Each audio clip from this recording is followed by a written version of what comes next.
தொடர்ந்து நிறைவு கருத்தை முத்தாய்ப்பாக முன்வைக்க திரு கார்த்திகை செல்வன் அவர்களை பேச அன்போடு அழைக்கிறேன். கொஞ்ச நேரம் இடையில இது மக்கள் மன்றமா இல்லை ஏதோ பாட்டு மன்றமா இல்லை சினிமா மன்றமான்னு தெரியாத அளவுக்கு கொஞ்சம் மாறிடுச்சு. இப்போ நடிகர் கட்சின்னு சொன்னாங்க, அது அவங்க சிக்கல், அவங்க பதில் சொல்லிக்கிட்டோம், நான் விட்டேன். அதில் நம்மளை இடையில இழுத்ததுனால அதுக்கு ஒரு பதிலுன்னு சொல்கிறேன். நடிகர் கட்சின்னு சொன்னாங்களே, சொன்னவங்க தரப்பில் உதயநிதி நடிகர்னு சொன்னது மட்டும்தான் அவங்களுக்கு தெரியுது. அதுதான் நடிகர் ரசிகத்தன்மையில் பேசுறது.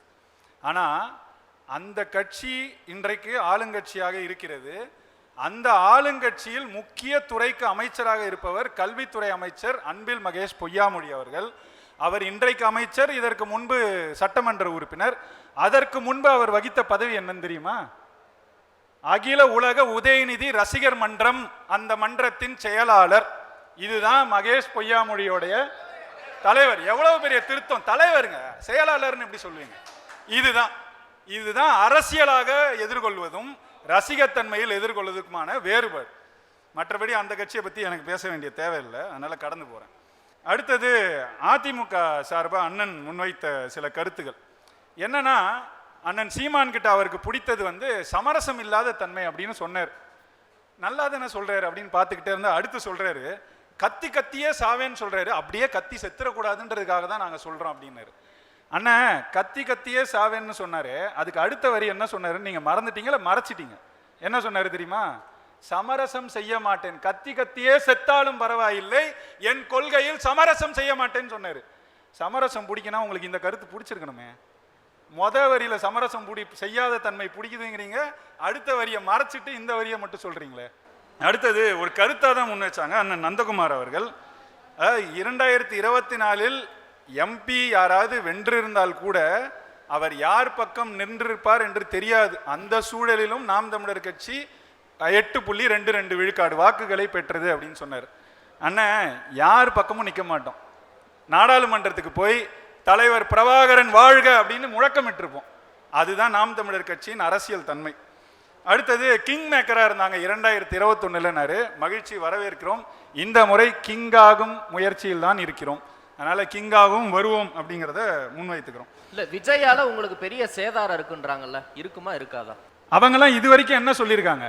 நாங்கள் எட்டிய உயரத்தை எட்டுவோம்னு சொன்னவர்கள் சொல்லி இருந்தால் அந்த கருத்துக்கு நாங்கள் மதிப்பு கொடுத்து பதில் சொல்லுவோம். இது வரைக்கும் நாங்கள் பெற்ற வாக்க பெறமாட்டோம் தானே பேசினாங்க. 2021, அதுக்கு முன்னாடி 2019 நாங்கள் 3.8 விழுக்காடு வாக்கை பெற்றிருந்தோம். அந்த வாக்கை சீமான் தக்க வைத்தாலே பெரிய செய்தி அப்படின்னாங்க. கிட்டத்தட்ட 2 மடங்கு வளர்ச்சி அங்கிருந்து.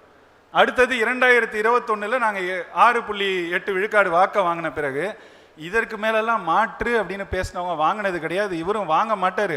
அந்த 6.8 அவர் தக்க வைத்து கொள்ளவே ரொம்ப கடினமாக உழைத்து கொண்டிருக்கிறார். நாங்கள் 8.22 வாங்கினோம். நாங்களாம் மொழிப்போர் மரபில் வந்தவங்க அப்படின்னாங்க. மொழிப்போரை பயன்படுத்தி ஆட்சி கட்டிலுக்கு வந்தவர்கள், இதைத்தான் சரியாக சொல்லணும். நான் சொல்கிறதெல்லாம் விடுங்க. மொழிப்போருக்கு அவங்க திமுக உரிமை கொண்டாட முடியாது. அதுக்கு எடுத்துக்காட்டு நான் அண்ணாவுடைய வார்த்தைகளே சொல்கிறேன். அண்ணா 1964-65 இந்த மொழி போராட்டம் பெரிய ஒரு இடத்துக்கு போயிருச்சு. அப்போ அவர் பேசின ஒரு பேச்சில் என்ன தெரியுமா சொல்கிறாரு?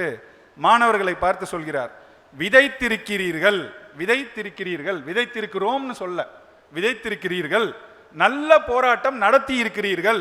இருக்கிறீர்கள்னா என்னது? நீங்க செஞ்சிருக்கிறீங்க. யார? மாணவர்களை சொல்றாரு. அதே சொன்ன அண்ணா என்ன தெரியுமா சொன்னாரு? இப்போது போய் படிக்கிற வழியை பாருங்கள்னு அவங்கள களைஞ்சு போக சொல்றாரு. இதை நான் சொல்லலைங்க, அண்மையில் மறைந்த திமுகவின் முன்னோடிகளில் ஒருவரான எல் கணேசன் அவர்கள் அவருடைய நூலில் சொல்லி இருக்கிறார். சொன்னது என்ன தெரியுமா? அதுக்கு அவர் சொன்ன பதில் என்ன தெரியுமா? If you are Lal Bahadur Shastri, I would have bombarded you, but unfortunately you are my leader. இதுதான் அவர் சொன்னது.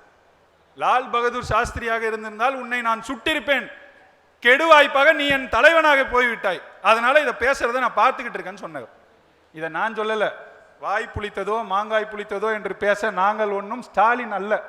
இருக்கிறது அவர் புத்தகம் சொல்லவா? நான் இதையோட சொல்றேன், நாளோட சொல்றேன். அக்டோபர் அந்தி மழைங்கிற ஏடு அக்டோபர் 2011 வந்த இதழில் இது பதிவு செய்யப்பட்டிருக்குது, எல் கணேசனாலேயே. மறுக்க சொல்லுங்க, நான் இதை எடுத்து போடுறேன். நீங்க சொன்னீங்கன்னா அப்ப அவர் பேசும்போது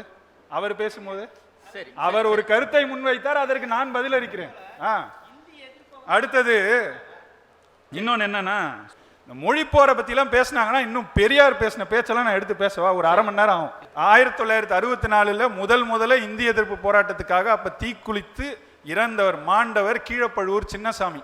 அந்த சின்னசாமியை அவர் சாதியை சொல்லி கொச்சைப்படுத்தியவர் தான் இந்த ஈவேரா. சொல்லட்டுமா? அவரோட விடுதலை ஏட்டில் 1964 மார்ச் 10 அவர் என்ன சாதின்னு சொல்லி அவர் கடன் தொல்லையால் தற்கொலை செய்து கொண்டார்னு எழுதினவர் தாங்க இந்த ஈவேரா. அவரை கொண்டு விடுதலை இதழ் தெரியுமா? அவர் நடத்தினது தோ இருக்கு விடுங்க பாருங்க. இதுதான் திமுக காரங்களுக்கும் நாம் தமிழர் பிள்ளைகளுக்குமான வேறுபாடு. ஈவேராவின் பேரன்களுக்கும் பிரபாகரனின் பிள்ளைகளுக்குமான வேறுபாடு இதுதான். வாங்க சரி.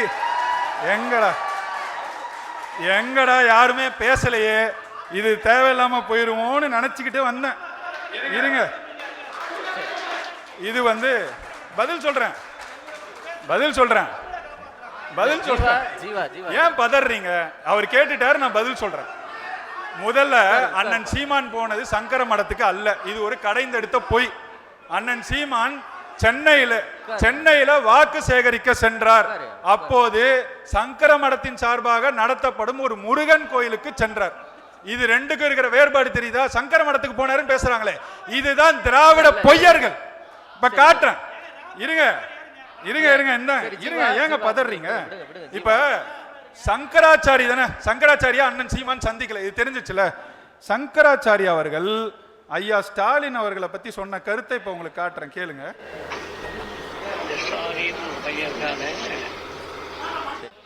ஸ்டாலின் ஒரு பையன் இருக்கானே, என்ன அவன் 2-3 தடவை பார்த்தான்னு ஜெயேந்திரர் சங்கராச்சாரி அவர்கள் சொல்றார்.